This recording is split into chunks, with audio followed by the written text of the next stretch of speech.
Hello people, this is Sonali, the Melodramatic Bookworm. If you've been here before, welcome back, and if you're new to my channel, welcome to the Melodramatic Bookworm family.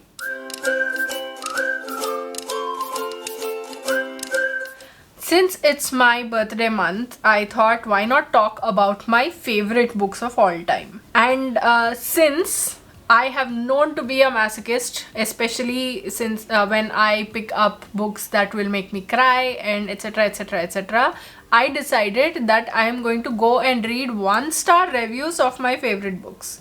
I don't know why I'm doing this to myself, but I just decided to go ahead and do it. I'll read about 3 or 4 for each, and I don't know if I can take it. Anyway, but I know that it's all a matter of personal opinion. I understand that not everybody will like every book. If I like a book, it doesn't mean that everybody has to like it, and if someone else likes a book, it doesn't mean that I have to like it. And I know of people who I disagree with on a ton of books, so it's completely okay in the long run. So yeah, without any further ado, let's dive right into this video and let me read 1-star reviews of my favorite books of all time. Okay, I'm sure that you would be expecting me to start off strong and to start off by reading my 1-star reviews of, not my 1-star reviews, reading 1-star reviews of The Midnight Library, but I'm not going to do that. I'm going to save it to the very end so that I can cry and my makeup doesn't get spoiled for the rest of the video. That's my reasoning, by the way. Okay, so first we are going to go with A Man Called Ove. I know a lot of people who haven't liked this book, so it's completely fine. Okay, this book was so predictable that I made a game out of it in order to get through. It never deviated from its formula, pressing every saccharine button along the way, sliding over heavy topics with almost offensive levity. I can see why some readers might find this predictability and lightness satisfying or comforting, but it was not for me at all. This isn't that bad, really. It's true because it is saccharinely sweet and it does do those things. So it just didn't appeal to them, so it's fine.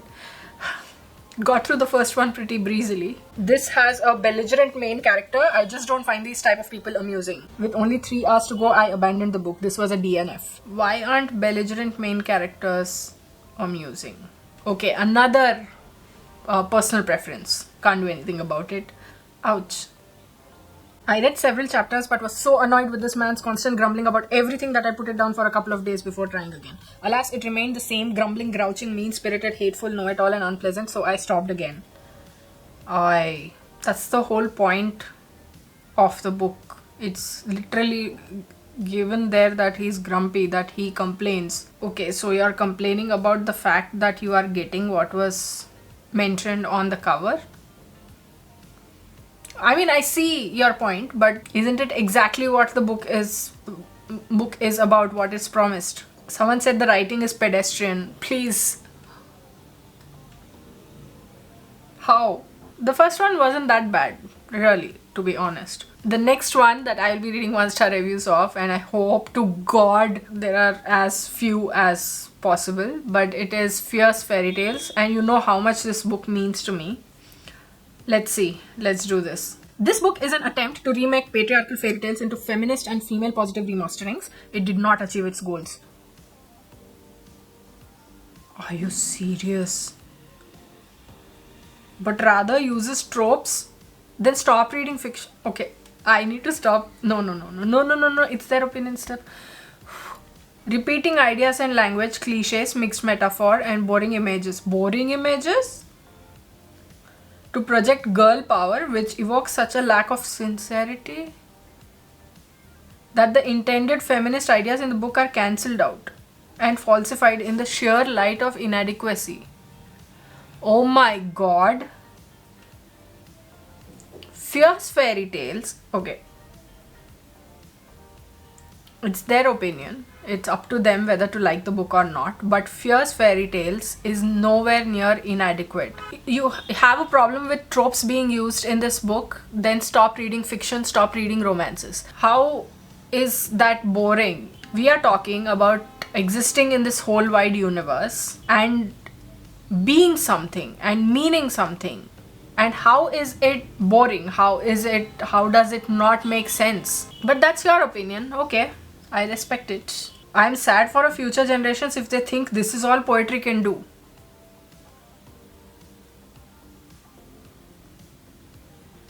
This is all poetry can do. The number of lives that if you want to read reimagined fairy tales, turn to Anne Sexton. No, because a woman of color is not going to cut it for you. Okay, that was unfair, but this is all poetry can do is such a limited way of looking at fierce fairy tales. That's all I'm going to say. I got really offended there, didn't I? In my opinion, what is presented as feminism generally oversteps a fine line and turns into man-hating instead.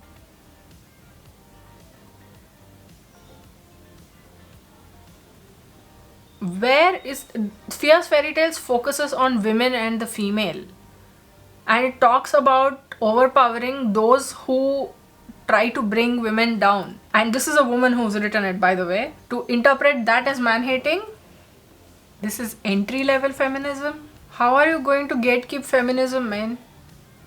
I found it trite and shallow and would much rather enjoy Carol Ann Duffy, Neil Gaiman, John Darnielle or Angela Carter using the same ideas much more effectively.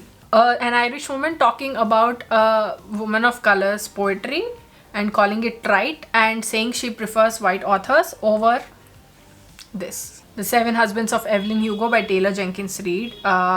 It has 1.2 million ratings. This person rated it 1 star and didn't give any of their thoughts. They just pasted quotes from the book. Pretty impressive quotes too. What is the problem with this quote, which this person called schmaltzy advice? You have to find a job that makes your heart feel big instead of one that makes it feel small. What's wrong with that quote? Which it's true. You didn't like it, at least write it in your own words. Okay, I'm not someone to tell you how to write a review, but the plot was both simplistic yet beyond difficult to believe. Contrived and cookie cutter are also words that come to mind and will only make sense if you read it. Okay, I'm in shock. And what else do you need in okay. What is the problem with these people with smashing the patriarchy? The dedication says smash the patriarchy, sweetheart, and this person who gave this book a 1 star has a problem with that. Oh good god, eye roll, give me a break. Why do you have a problem with smashing the patriarchy? The 7 Rants of Evelyn Hugo. Evelyn is the most immoral character I have ever read about in my life. Because she has 7 husbands, eh? Nice. Monique annoyed the hell out of me. Sure, personal preference again. Smells like clay. So, I can't smell, but I'm sure clay has some smell. Does it? Does it not? I don't know. This person has a problem with it. Oh, this person is against abortion. Makes so much sense. I'm going to be frank in saying I think abortion is wrong on so many levels and for a multitude of reasons. But the way the book just handled abortion and how grossly irresponsible Evelyn was in her sexual relations is something that I find truly deplorable. Okay. I cannot move further than that. Oh my god. She was deplorable. This person needs to stop reading books. Because with that mindset, they aren't going anywhere. Okay, the last one. I found myself so utterly annoyed at the dull writing and the overhyped lame figure of Evelyn.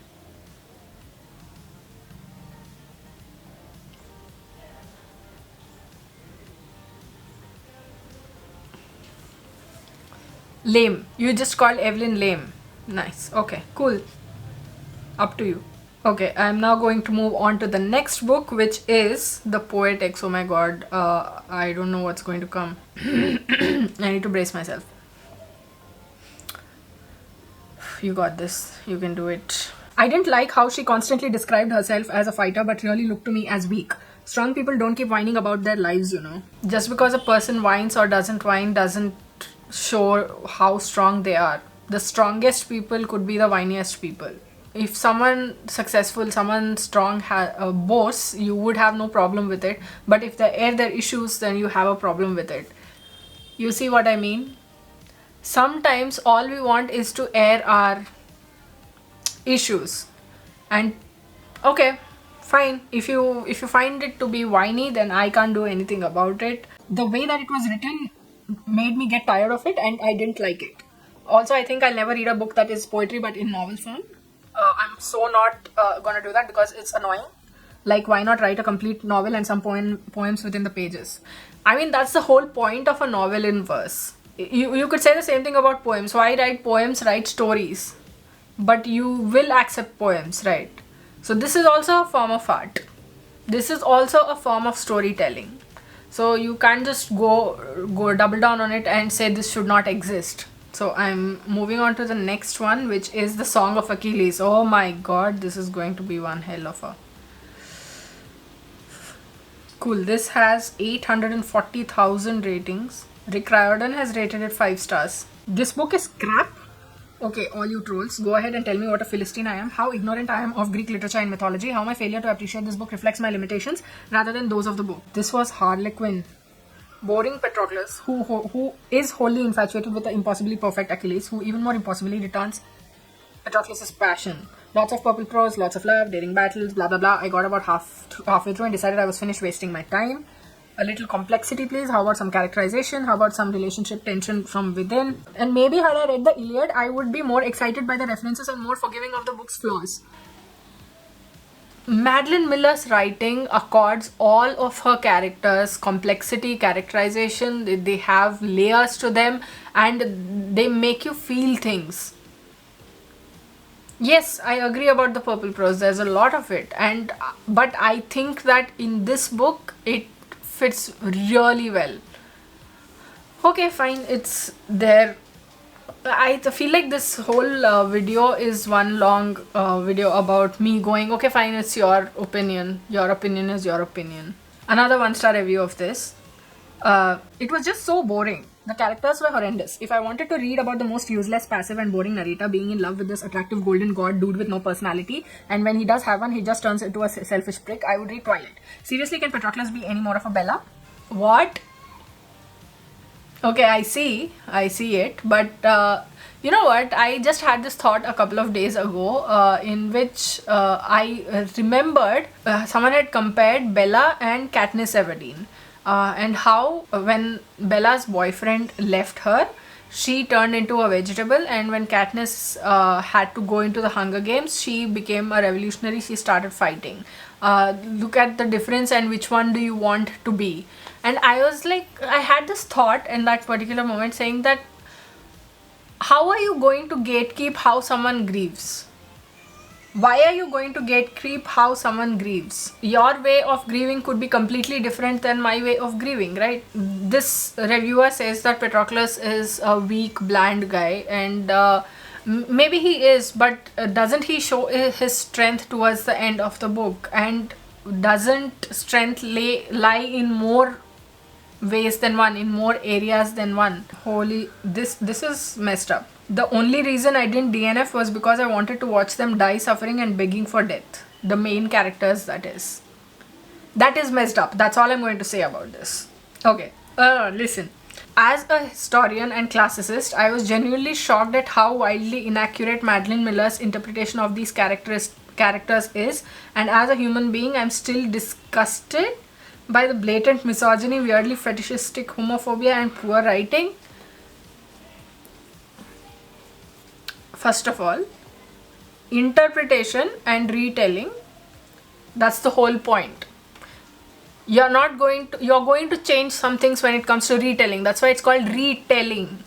You're telling the story in a different way, with different details, with the same characters and the same settings. That is the whole point of a retelling, of an interpretation. Interpretation, it's not copying, it's not telling the story again, it's not telling anything else, it's adding flavors and layers to it. And about the blatant homophobia, if I'm not mistaken, this person is talking about how the people around Achilles and Patroclus behave towards them, and that's the whole point. That is the whole point, that the people were homophobic and they did not accept that Achilles and Patroclus could be in love. Till date, the people will be like, oh, they were just cousins, they were best of friends. But no, they are not cousins, they are not they are not just the best of friends. They were in love with each other. That is the whole point. It's a Greek mythological retelling. If they existed, that's how people were back then. Have you read Greek myths? Every one of the men were jerks. That's the whole point. That's what is being told in here. That they were misogynistic, they were sexist, the whole setting was patriarchal.